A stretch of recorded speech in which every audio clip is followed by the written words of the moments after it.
এবং ধনপুরে বিধানসভা কেন্দ্রে আপনাদের যেদিন নির্বাচন 5ই সেপ্টেম্বর যেটা হবে, বলবো যে 12টার পর নাকি আপনারা সব গুটিয়ে নেবেন, এই ধরনের একটা উনি মন্তব্য রেখেছেন। কী বলবেন, আপনার কি স্বাভাবিক প্রতিক্রিয়া?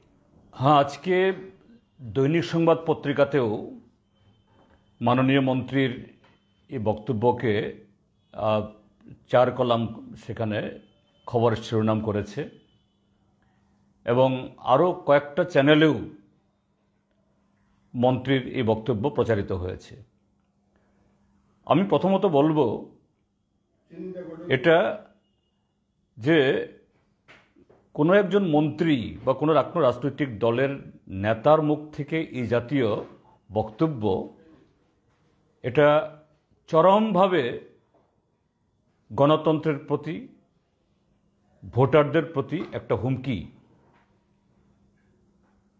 যে মন্ত্রী তার এই বক্তব্যের মধ্য দিয়ে তার দলের নেতা কর্মীদের, পৃষ্ঠা প্রমুখদের, মণ্ডলের লোকদের নির্দেশিকা দিয়ে দিচ্ছেন যে আগামী 5ই সেপ্টেম্বর যেদিন ভোট প্রদান করা হবে সেদিন যে 12টার মধ্যেই বিরোধী দলের যারা পোলিং এজেন্ট তাদের বের করে দিতে হবে, বিরোধী দলের যারা সমর্থক যদি তারা লাইনে থাকে তাদেরকে লাইন থেকে বের করে দিতে হবে এবং 12টার পর এই দুটি বিধানসভা কেন্দ্রে যেখানে উপনির্বাচন হচ্ছে, বক্সনগর এবং ধনপুর, এই দুটি কেন্দ্রে পুরোটাই এই বিজেপির এই লোকরা তারা এগুলি সব জবরদখল করবেন। এটা গণতন্ত্রের জন্য মারাত্মক হুমকি। একজন মন্ত্রী এভাবে কথা বলা এটা এক ধরনের ফৌজদারি অপরাধও। আমি অনুরোধ করব ভারতের নির্বাচন কমিশনকে, তার প্রতিনিধি ত্রিপুরার চিফ ইলেকট্রাল অফিসারকে এবং এই ধনপুর এবং বক্সনগরের দুটি কেন্দ্রে যেখানে ভোট হচ্ছে তাদের রিটার্নিং অফিসারদেরকে যে মন্ত্রীর এই ভিডিও সংগ্রহ করে এটা আইন অনুযায়ী ব্যবস্থা গ্রহণ করা এবং মন্ত্রী রতনলাল নাথ সহ এরকম আরও বেশ কয়েকজন মন্ত্রী এবং নেতা এভাবেই এই দুটি বিধানসভা কেন্দ্রে সন্ত্রাস ছড়াচ্ছে নানাভাবে, যে প্রত্যক্ষভাবে না হলেও পরোক্ষভাবে বিরোধী দলের সমর্থকদেরকে নানাভাবে তারা হুমকি দিয়ে যাচ্ছে। তার বাইরেও যে মডেল কোড অফ কন্ডাক্ট যে কিভাবে শাসক দল ভাঙছে, আমি একটা এই একেবারে হাতে নাতে প্রমাণ দেখাচ্ছি। এই দেখুন, এটা হলো যে বিজেপির মিডিয়া সেলের, তার মিডিয়া ইনচার্জ সুনীত সরকারের তার যে তাদের যে প্রোগ্রাম তিনি বের করেন তার কপি। গত 24 তারিখে যারা যারা এই বক্সনগর এবং ধনপুর কেন্দ্রে গেছেন তাদের সফরসূচির একটা কপি। সেখানে programme schedule of election campaign at Boxanagar, date 24/08/2023, time 11 AM to 1 PM, venue Bokshanagar Community Hall, program meeting with the workers of Asha and Anganwadi, leaders will be present, Sri Tinku Rai, Minister. সেদিনই time 2 PM to 4 PM, venue Motinagar Community Hall, program meeting with the workers of Asha and Anganwadi, leaders will be present, Sri Tinku Rai. আমি মিডিয়ার মাধ্যমে এই রাজ্যের জনগণের অবগতির জন্য জানাচ্ছি, গতকাল আমি দক্ষিণ কলমচোড়া এবং ভেলোয়ারচরে গিয়েছিলাম এবং দেখেছি সেদিন গতকাল মুখ্যমন্ত্রীর এরকম একটা কর্মসূচি ছিল সেখানে আমি যেসব জায়গায় গেছি সেখানকার পাবলিকরা তারা আমাকে জানিয়েছেন এই রিপোর্টটা আমি পেয়েছি সেদিনই, কিন্তু আসলে মন্ত্রী গিয়ে কী করেছেন সে তথ্যগুলো আমার কাছে জানা ছিল না। গতকাল এই দুটি জায়গাতেই এই আইসিডিএস ওয়ার্কার যাদেরকে বাধ্য করা হয়েছিল, আশা ওয়ার্কার, তাদের যেতেই হবে, তাদের দলের লোকদের দিয়ে, পৃষ্ঠা প্রমোশক দিয়ে প্রত্যেক আশা কর্মী এবং অঙ্গনওয়াড়ি হেল্পার এবং ওয়ার্কারদের গিয়ে বলেছে যদি মন্ত্রীর সে সভাতে না যায় তাহলে তাদের চাকরি থাকবে না, যেতেই হবে। কি করবে এরা?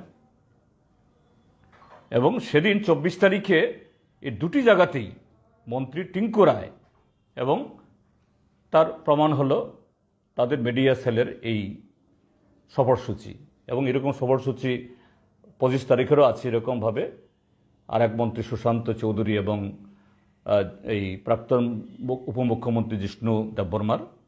যাই হোক, এটা তাদের দল অন্য কর্মসূচি, আমি ওই কর্মসূচি বলছি না। 24 তারিখের সেই কর্মসূচিতে টিঙ্কু রায় গিয়ে সেখানে অঙ্গনওয়াড়ি কর্মীদেরকে প্রত্যেককে 1000 টাকা আর 1 টাকার শাড়ি দিয়েছেন। ভালো কথা, সামনে উৎসব আসছে, যদি দুর্গাপূজার আগে, লক্ষ্মী পূজার আগে, কালী পূজার আগে মন্ত্রী এইভাবে গিয়ে বিলি করতেন আমি খুব খুশি হতাম। কিন্তু এখন কোন অধিকারে, কোন উপলক্ষে মন্ত্রীটা পারেন কিনা? এইভাবেই আরেকজন মন্ত্রী বিকাশ দেববর্মা, তিনি ধনপুর বিধানসভা কেন্দ্রে গিয়ে বলছেন এক্ষুনি আমার কাছে দরখাস্ত দিন,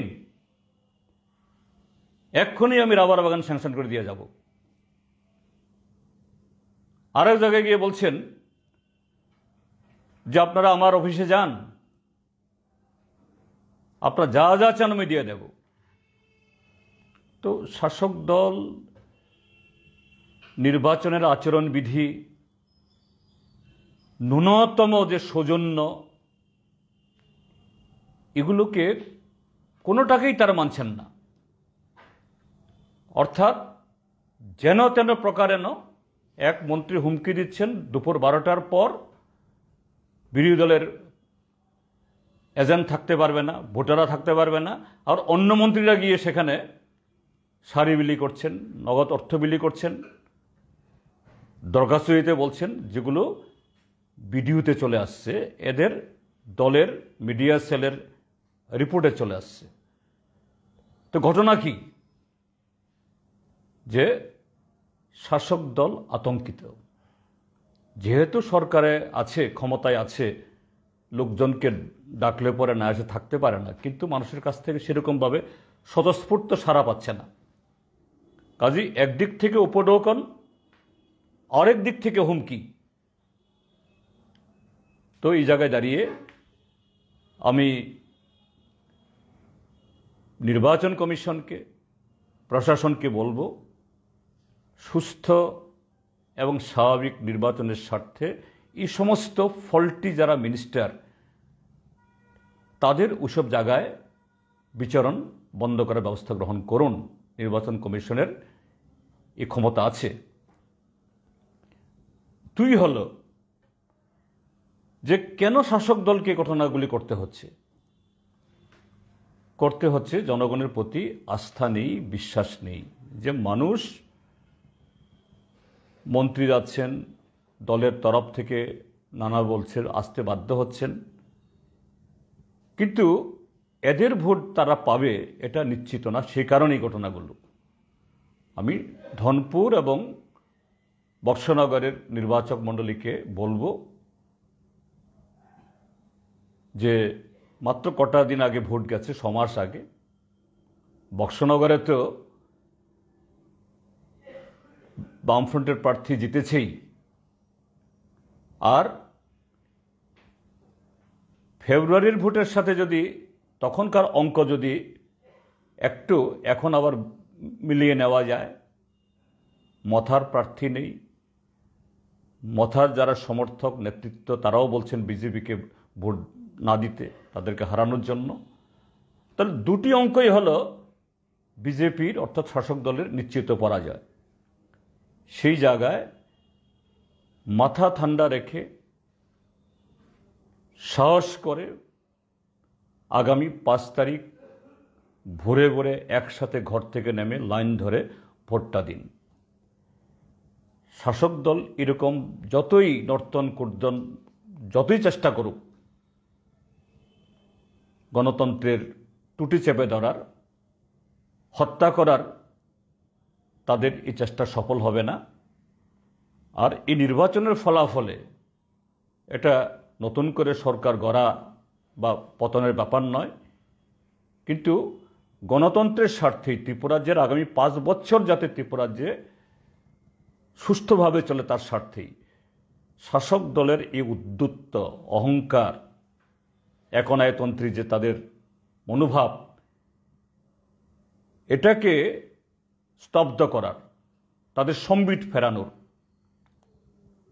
সংবিধানের পথে, গণতন্ত্রের পথে তারা যাতে চলতে বাধ্য হন, মানুষকে যাতে সেরকম অবজ্ঞা না করতে পারে, এই ভোট অত্যন্ত জরুরি, অত্যন্ত গুরুত্বপূর্ণ। এবং 40 লক্ষ মানুষের হয়ে আপনারা এই ভোটটা দিন, এই আবেদন জানাবো নির্বাচক মণ্ডলীকে।